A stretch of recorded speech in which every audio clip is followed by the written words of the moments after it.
বড় ভাই কেমন ধান টান কাটতাছেন, টাকা পয়সা কেমন কামাইতাছেন? রুজি হইতাছে ভাই। ও পানি ভাই দাঁড়িয়ে কাটতাছি ভাই। পানি এই উড়াত পানি অতটুকু পানি অতটুকু পানি মাইতে কাটতাছি। এই 6,000 কত এটা ফাঁকি কাটেন আপনারা? 7,000 7,000 টাকা ফাঁকি হইলে কয় টাকা রুজ পরে ডেলি? ডেলি 1,000 হরে 1,500 1,600 1000 1500 1600 এরকম পরে।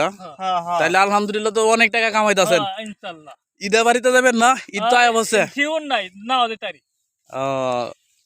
এই লোকটি থাকবো আমরা বাইতে যাবো ভাই।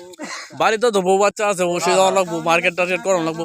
বলে না 3 নিমন লাগবো, 3 নিমন লাগবো, আইবুন নিমন লাগবো, আলতা নিমন লাগবো, আচ্ছা আচ্ছা ঠিক আছে, তাইলে দোয়া করি যাতে টাকা পয়সা কামাইতে পারেন। ঈদে বাড়িতে যাইলে ভাবির জন্য অনেক কিছু কিনে নিয়ে যাবেন, পোলাপান আছে, মার্কেট করবেন।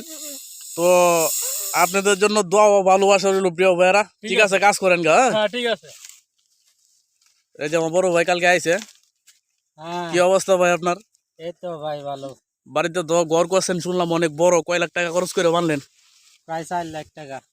আলহামদুলিল্লাহ আলহামদুলিল্লাহ। ব্যাসের বাঙাল লাগবে, ব্যাসের বাংলা লাগবো কয় টাকা?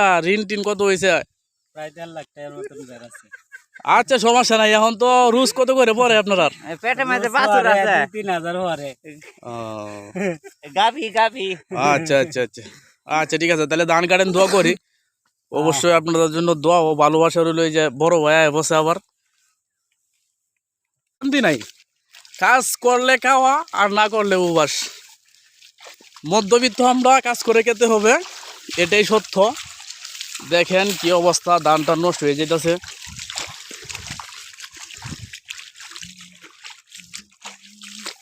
তো সবাই ভালো থাকবেন, দোয়া করবেন আমাদের জন্য যাতে আমরা সুন্দরভাবে ধান কাটতে পারি। তো ভালো থাকবেন, আল্লাহ হাফেজ।